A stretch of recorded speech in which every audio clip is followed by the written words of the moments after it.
Hi, today we're going to discuss media and their involvement in elections.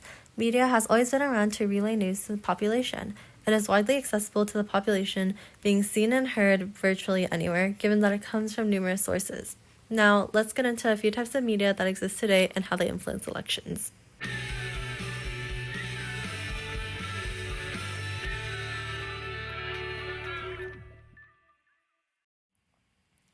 The most reliable source of media by far is print. Newspapers have been around for centuries and were the sole source of information before radio or digital technology was invented. Some print media that still exist today include the New York Times, the Wall Street Journal, and the Washington Post.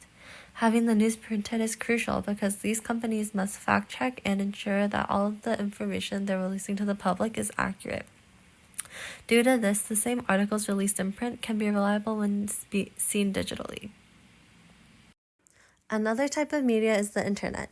It's mostly an umbrella term for all types of media that can be found digitally. Blogs, websites, and social media like Instagram or Reddit are all examples of news found online.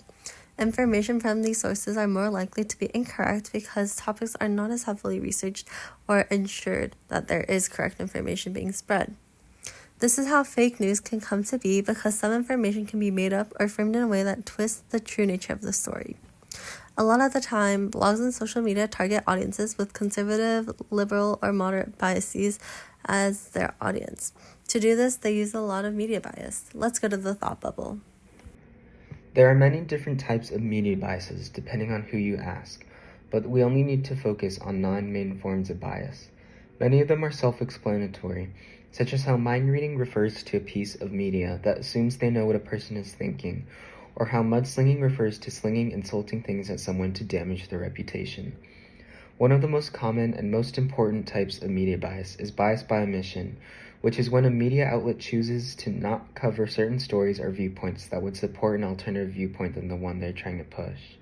For example, imagine I wanted to write an article on how dogs are better pets than cats because they're friendly, energetic, and love to play, which I back by sources that better explain these benefits.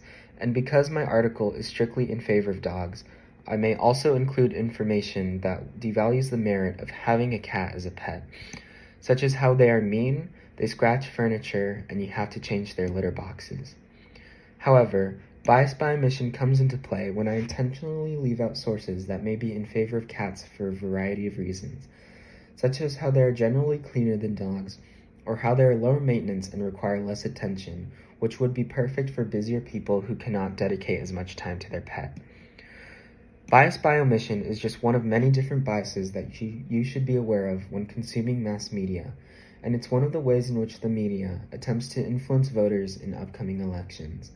So keep this in mind when choosing a certain media outlet to follow, as you might not always be getting the full story.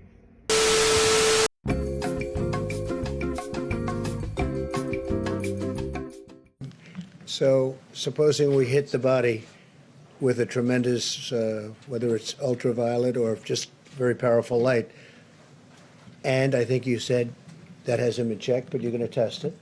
And then I said, supposing you brought the light inside the body, which you can do either through the skin or in some other way. And I think you said you're going to test that too. Sounds interesting. Right, and then I see the disinfectant, where it knocks it out in a minute, 1 minute. And is there a way we can do something like that by injection inside or almost a cleaning? Because you see it gets on the lungs and it does a tremendous number of the lungs. So it'd be interesting to check that. So that you're going to have to use medical doctors with. But it sounds interesting to me. So we'll see. But the whole concept of the light, the way it kills it in 1 minute, that's pretty powerful. Trump asks people to go outside. That's dangerous. I hope people enjoy the sun. And if it has an impact, that's great. I'm just hearing this, not really for the first time. I mean, there's been a rumor that, a very nice rumor that you go outside in the sun or you have heat and it does have an effect on other viruses. I would like you to speak to the medical doctors to see if there's any way that you can apply light and heat to cure.